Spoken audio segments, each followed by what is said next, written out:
To feed an expected increase in world population, more food needs to be produced in the next 50 years than we've produced throughout human history. Yet many farmers live in remote, isolated places with limited access to resources. In this episode of Food for Thought, in cooperation with the United Nations International Fund for Agricultural Development, we go on a global journey to discover how people survive in the world's most inaccessible places. From breeding alpacas in the mountains of Bolivia and starting a small business in remote Pakistan, to getting a first taste of kindergarten in Mongolia.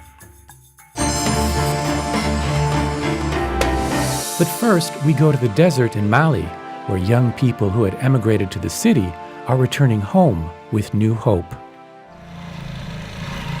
A year ago, this young Malian, Diallo Haroun, returned home from the Ivory Coast. He lives in the village of Gourma Rarous in the desert just south of the river Niger. People here are farmers, but in recent years, drought and conflict have resulted in reduced harvests and a mass exodus. And not just in Gourma Rarous. Until recently, most of northern Mali's young people were migrating to cities and neighbouring countries, such as the Ivory Coast, Niger and Ghana, which has had a devastating impact on communities here, leaving villages and towns like Diallo's populated largely by children and the elderly. But now Diallo has come back because he has hope for a future here, something desperately needed for the country, says a local representative from the Ministry of Agriculture. We all know youth is the future of a country. If they are unemployed, they're always at risk of drifting and of creating problems. So to try and occupy these youths, to try to find work for these youngsters, is one of the most important things for a country. Shortly after returning to Mali, Diallo heard about a government project created to do just that. Supported by the UN's International Fund for Agricultural Development, the project offers training and work opportunities to local youth. Diallo bought a motor pump and was helped to develop a small business growing fodder, which he stores and sells to his neighbours. I've managed to feed our animals, and we can put some to one side in a storehouse. Then, at a certain time, I sell it. So with that money, I can cover all our needs. For many young people here, the chance to earn a living is reason enough to come home and stay. 5 years ago, nearly all of these young people would have left. This young man, Hama Agisa, is another returnee. He was recently trained as a builder during the project's construction of a new irrigation system, which links the river Niger to his village. The impact for me, as head of a family with children, is that now I have animals, a house, and work tools. So for me, I'd have to say it is going well. And as more young people find employment, the local economy also benefits. But in the end, it's the presence of the young people themselves that spells hope for Mali's future.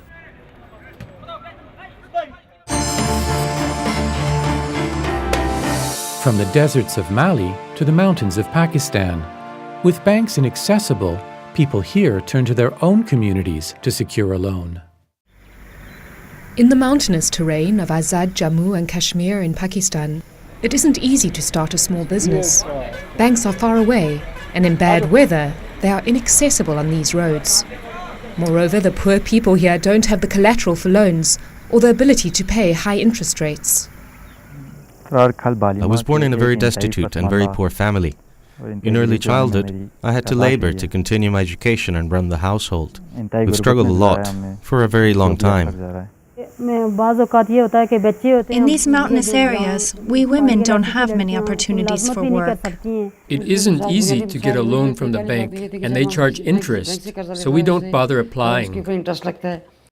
In 2004, the UN's International Fund for Agricultural Development, or IFAD, initiated a community development project here to try and address this.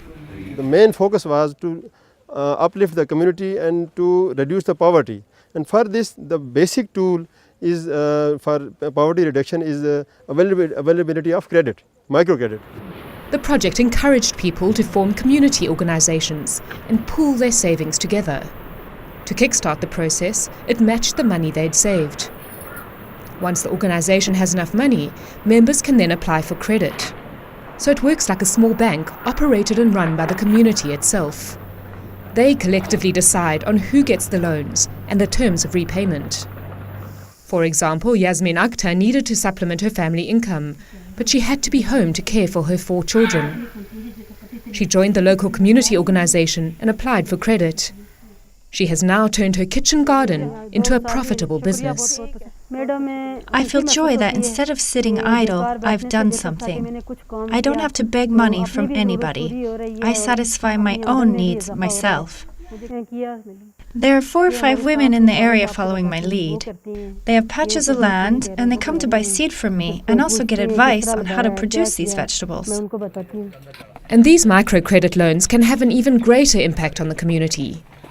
2 years ago, there was no health facility here. People had to travel up to 3 hours to the nearest clinic, and many didn't survive the journey. Mohammed Nadim had been trained as a paramedic, but did not have the resources to put his skills to good use. After receiving credit from his community organization, he set up this clinic, where he now sees up to 45 patients a day. Last year, he saved many people in his community from a cholera epidemic. Of course I feel happy. If I didn't have medicine to give, then what would be my joy? But now I have medicine, and I'm also making money from it, and the patients are getting cured by me. There's no bigger joy than the fact that a patient is cured by my hand. Mohammed Nadim already had the skills to make the best use of his loan. When Ibrahim Hussein Shah applied for credit, his community organization decided he needed some training first. Assisted by the project, Shah trained as a plumber. He was then given credit to open a shop. 5 years later, his business is very successful. He has paid for his siblings' education, and he's now training 4 apprentices. If it wasn't for accessing this credit, he says his life would have been very different. I would have been on a roadside somewhere breaking stones. I would have a pick and a shovel in my hand. None of my brothers would have got an education. It took only 1 year for Shah to pay back what he had borrowed. And according to the project team, 99% of community credit loans are repaid within the agreed time. Because it is the community's money, and they decide on who gets the loans, they're all responsible for a successful outcome. So in this way, I think when the community is empowered, when they are empowered to think about them by themselves, so they are better judge, and their decisions are always good. At this time, if the microcredit is available in Pakistan, especially to the poor people, they can, I think so, put our economy back on the right track. And with the community groups controlling and managing their own access to credit, they are able to lift each other out of poverty.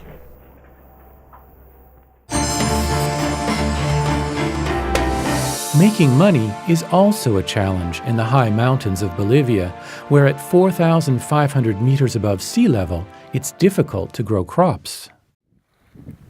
High on the Andean plateau in Bolivia, a Kayawaya traditional healer makes an offering to the gods, just as his ancestors did for centuries. It's an ancient practice meant to protect local herds. Although alpacas and llamas were domesticated thousands of years ago, they've never been highly valued. Now they may be the only hope people like the Kayawaya have for a future here. We are 4,400 meters above sea level. You can see it's deserted. There isn't much pasture and it is not possible to plant crops because of the frost. So the only thing to sell is the alpaca. Some tried raising sheep, but with little success. Now, with support from the UN's International Fund for Agricultural Development, many ranchers are realizing that this ancient relative of the camel is not only easier on the environment, but may be their best shot at earning a living, particularly by taking advantage of a growing global demand for alpaca fleece, says Guillermo Villamello of IFAD. For the markets, it is important to generate volumes and at a high quality to negotiate a good price. If we don't improve camelid production methods, all of these farmers are going to migrate to the poor ghettos of the city. 6 years ago, IFAD and the Bolivian government launched a multi-million-dollar project to help thousands of ranchers increase their incomes. Among the many things ranchers learned, how to improve genetic lines and health of their herds. Even the Kayawaya's knowledge of medicinal herbs was utilized, in this case to create an effective treatment for stomach parasites. Justo Apazamamani was among the first in his community to be convinced that alpacas and llamas could be a root out of poverty. I asked myself, why do I have to live in extreme poverty? Many times we had nothing to eat. I talked to my dad and I said, why don't we buy other animals with better economic prospects? Justo's family began breeding their alpacas with superior varieties from Peru, eventually creating a stronger, healthier herd. He also selected animals for their coats. White fleece, he discovered, fetched the best price in the marketplace. The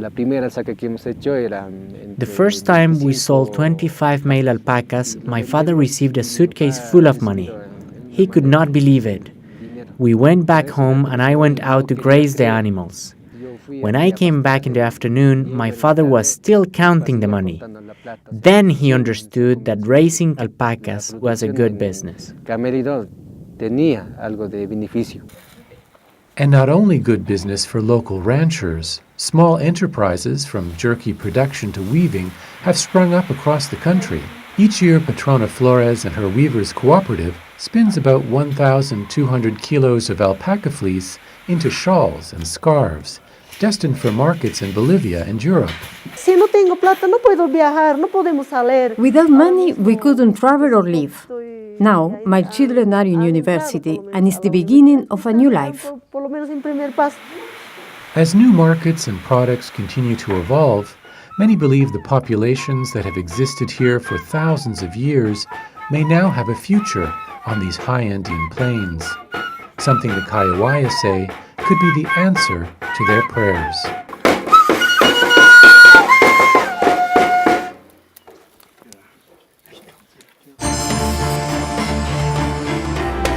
In remote mountains on the other side of the world, nomadic Mongolians have little access to schools and learning. That is, until the mobile kindergarten arrived.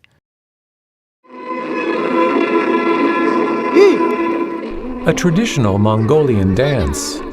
The performers, children of nomadic herders, many who've never played with other children before, let alone dance with them.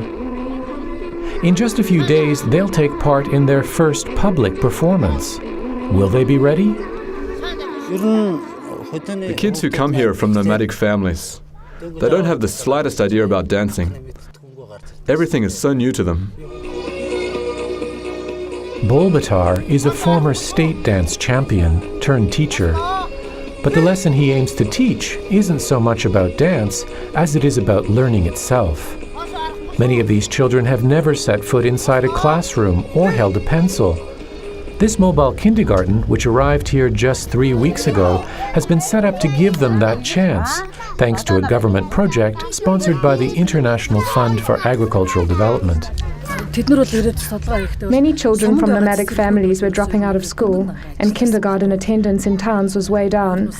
Parents were worried, so they asked us to help. That's how it started. 4-year-old Orgel is typical of nomadic children. His parents, like 70% of Mongolians, are herders who move seasonally between remote pastures. He's had no preschool experience and little contact with other children. During the winter camp, it can be hard. He has only one friend and his little sister. The summer offers his only opportunity to play and meet other children. Fortunately, the mobile kindergarten is just a short ride away. Like the herders themselves, teachers and classrooms move to summer pastures, giving young children their first taste of formal education and friendships. Children who attended kindergarten have the tendency to be very good in their studies when they join school. So this is one of the main benefits of the mobile kindergarten. Children here are introduced to mathematics, music, and reading. And to prove to parents just how valuable the experience can be, each mobile kindergarten visit ends with a talent show. Bulbatar makes sure everyone looks their best. The show begins, but from Orgel, a reminder of how difficult the experience can be for many children. Overall, performances seem to have the impact teachers are hoping for. Parents are impressed with how much the children have learned in such a short time. Once the show is over, it's time to move on to the next pasture. Good summer weather lasts just a few weeks here, and there are more children to reach.